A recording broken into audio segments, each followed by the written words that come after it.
Lesson 5. Welcome. Now, it might bother you, but I remind you again, if you did not do a writing assignment from last lesson, lesson 4, you need to pause the video and do the lesson, sleep in it, and come back. Because if you remember from my previous lessons, I mentioned that whenever you do some sort of thinking activity that requires memorization or requires your brain to process information, you need the night of, and that's a scientifically researched and proven theory that your brain needs time, and the best way for your brain to memorize and process something is to sleep in it, right? So let's now, I want to jump into meditation and our writing assignment. And if you been doing exercises and meditations, you should start seeing better concentration now. And also remember that during the day you can practice concentration, meditate, on breathing. Just for example, as I call them, micro meditations. I think I mentioned them before. uh, you're sitting on the bench, right? And during your lunch hour or whatever, right? And just take a moment without closing your eyes even. Just breathe through your nose. And what does it feel like? Like, are you sitting, like, let's say right now, even before we start meditating, I'm gonna ask you a question. Do you feel present? That's a tricky question, right? In a way, it's a complicated question. Do you feel like you're in the now? Are you really here? Is your mind really here? So, we can talk about it for hours and hours. We can read thousands of books on the topic, but instead, let's try something. So here we are. Before we start meditating, I want to teach you a little bit how to ground yourself, right? So, for example, in actors have a tool before they go on stage, and if they feel sort of like out of it, right? So they breathe in and breathe out, and they say now, right? They say now, right, with the exhale, now, right? So you can try this, or you can, when we talk about mindfulness specifically, here's a simple exercise for mindfulness. And it's the same thing with, if in life, if you feel, let's say, if you're stressed and you sort of feel like, you have this out of body experience where you're completely out of it, right, for the lack of a better word. So let's do the following. Again, close your eyes for a moment. Uh, what do you hear right now? Do you hear anything?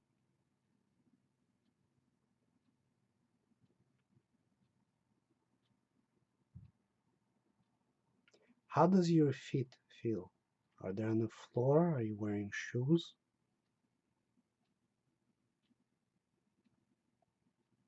Is there anything in your body that is aching or feels uncomfortable? Just try to relax that spot.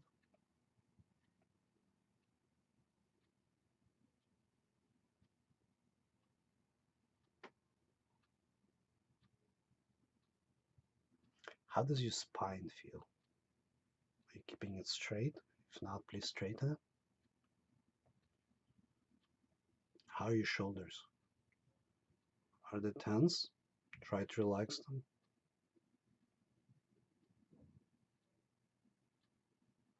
Do you smell anything?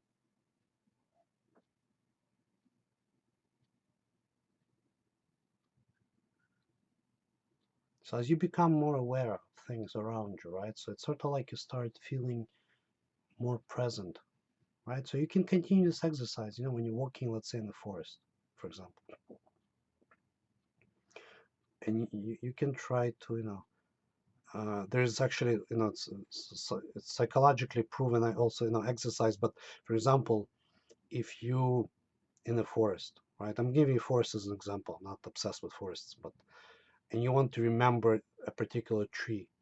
You look at the tree, you smell the tree, but you can touch the bark of the tree or ground next to the tree.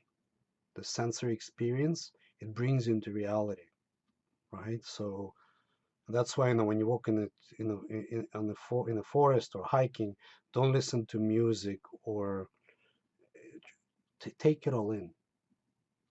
If you're walking next to ocean, listen to the waves. Just take it all in.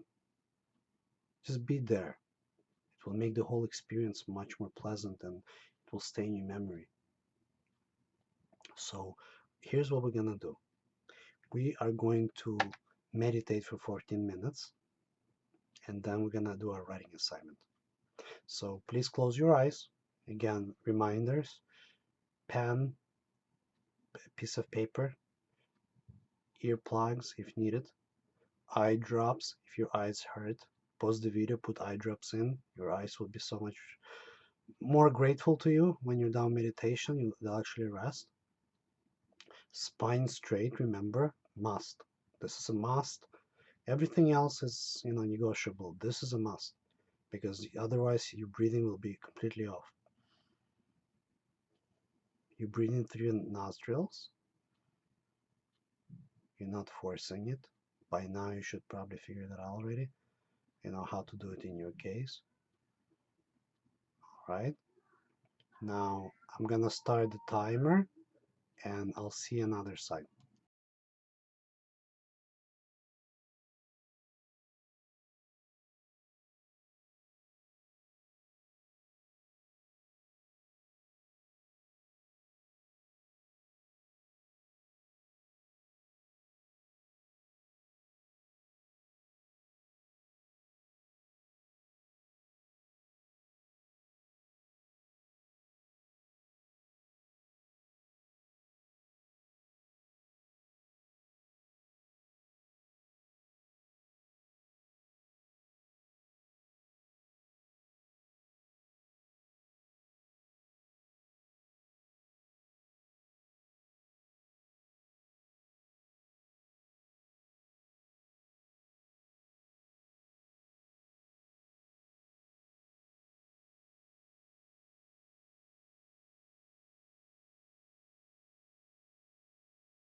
Okay, so let's slowly come back. You can keep your eyes closed for a second.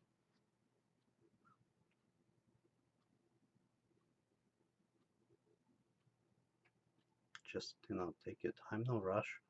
We're not in a rush.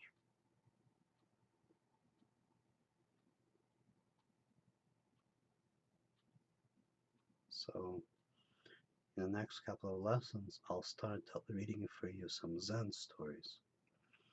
And the reason for Zen stories or any other stories, right? A long time ago, um, I was just beginning my training, not just in meditation, but for lack of a better word, in wisdom in general. And I asked one instructor or teacher, whatever you want to call him, why do Zen masters, or if you read in religious texts or anything else, why do they always tell stories? Why don't they just tell you, for the lack of a moral of the story? And he told me that when someone is, for example, in meditation, someone has achieved a high level of mindfulness or presence or enlightenment, right? It doesn't matter. Let's not attach to labels. As you remember, let's not label.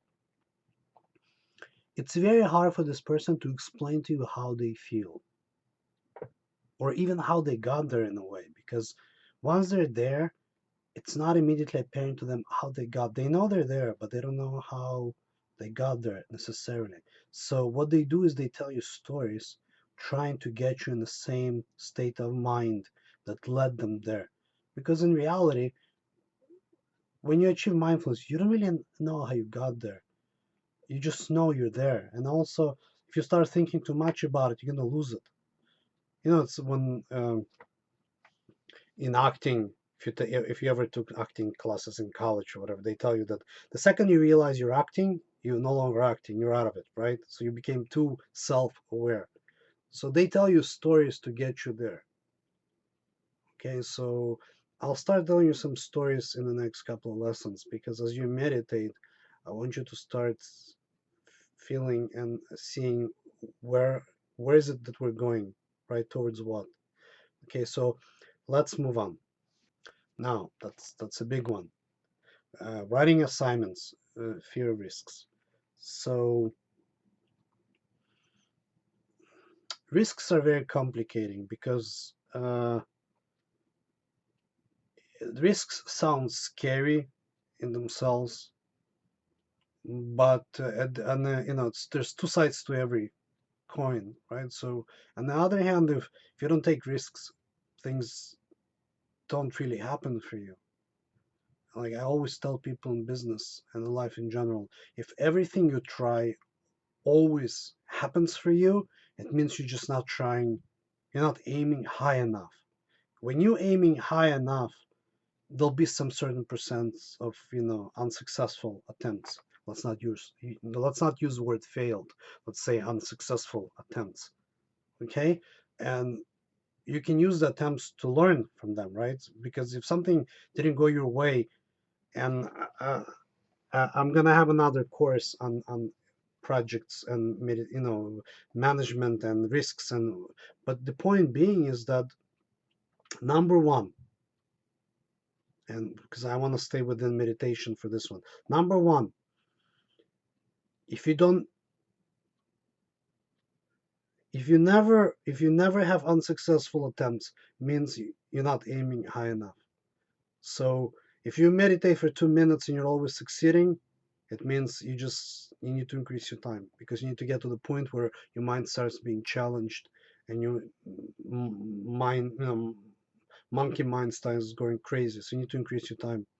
So you challenge your mind and challenge your concentration practice, right? Number two is it's not necessarily about meditation, but there's such thing as survivor bias or survivorship bias. You might have heard about it. And basically, during World War II, British Air Force, or Royal Air Force, wanted to see how to reinforce their bombers, to make them more survivable. And so what they did was, when the bombers, the planes would come back, they would see where they were hit by bullets, and they would reinforce. They put more armor in those spots. Do you see any problem with this?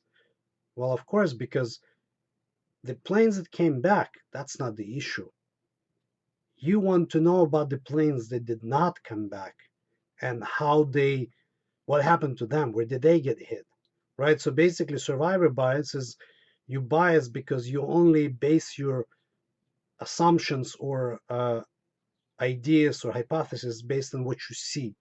So, for example, Facebook, you see, or, I mean, Amazon's my favorite company, but Amazon, if you see Jeff Bezos and they tell you this is what Jeff Bezos did and this is what helped him to succeed and etc. blah blah blah. How much of that is luck? Because for every one Jeff Bezos that did this very thing, there are hundreds and thousands of people that they did exactly the same thing, did not succeed. So the point being is that you've got to take risks. And remember, you cannot eliminate the risk, you can only reduce it. So the thinking aspect of it, and I'm going to teach you about thinking in a different course, but the thinking aspect is how can you not eliminate the risks, because that is impossible, but how can you manage them? And by manage, meaning reduce the damage if risks hit you, right? So there's two aspects for it, right? So just remember that that's very good to apply to your life in general, apply that in business and personal life, etc. But remember, if you want to rewind, listen to what I just said and listen again, write it down as reminders to yourself and think about those concepts that I just mentioned, right? So, but for this exercise, let me read to you what you need to do. Write about 3 past experiences in which you took a risk and ended up feeling sorry you took the risk. The only rule here requires that in these situations or events, you ended up saying, I wish I hadn't done that. Again, as I mentioned before, don't look for recent experiences. Go to more towards your childhood because that's probably more root of your fears, where you find the root of your fears. Now, be honest again, and we're gonna talk about risks in different course, but let's now concentrate on this because, as you remember, part of you doing writing exercises is to evaluate those fears and really think them through, okay? Because if they still bother you, you need to write them out, you need to analyze them, you need to understand what effect they have on you right now, because they're still holding on, some of them holding on to you. So, and if you ever took martial arts or self-defense course, with a good instructor, and they teach you about grappling or wrestling, and they explain to you that if someone is holding on to you, it's the same thing as you holding on to them, right? Because if they're holding with one hand, this is the hand they cannot use. So it's the same thing. If you're holding on to certain fears and memories, or other memories that produce fears, to be more exact, they're holding on to you and they're dragging you down. You might not know it. You might not realize it on a conscious level, but they're holding on to you. And that is why we're going through this exercise, and that is why it's so crucial to you. Because with every assignment, in certain aspects, you'll start feeling lighter because you'll understand. Oh, I get it. That's happened to me in childhood or whatever. I get it. Why it's. I mean, it doesn't mean it goes away necessarily, but once you understand it, your brain brings up fears because it's trying to protect you. Okay, so if the fear is not necessarily justified, or if it's justified but you can reduce it now, the risk of it or something happening, the sphere is no longer real for you, right? Remember, fear in the end is not real. Fear is something you're scared of that's going to happen in the future. Presently, you only have you, your body, your mind, your breathing, and you got to do the thing you got to do. And the more you think about the future and how bad it can go, the worse it's going to get for you. When you watch Olympics, you see world class champions doing silly mistakes on ice or whatever, right? And you think to yourself, how could they practice all this? Because now they're in the stress of the Olympics. And now their mind goes, oh my God, if I do this and I fail and the whole world is going to see it. And They're gonna see my, hashtag epic fail, and and this messes with you. Okay, this messes with you. So do not undercut yourself. Do not handicap yourself when you do things, right? So there's plenty of challenges in life, and we go through these exercises to make sure you do not challenge yourself more than needed, in a sense, unnecessary challenges, right? You do not weigh yourself down. That's why I keep on repeating, the exercises are crucial to clear your mind so you can meditate better. So if set your timer for 15 minutes, all rules applies as before to the in writing. Be honest, and thank you very much. I'll see you in the next lesson. Be well.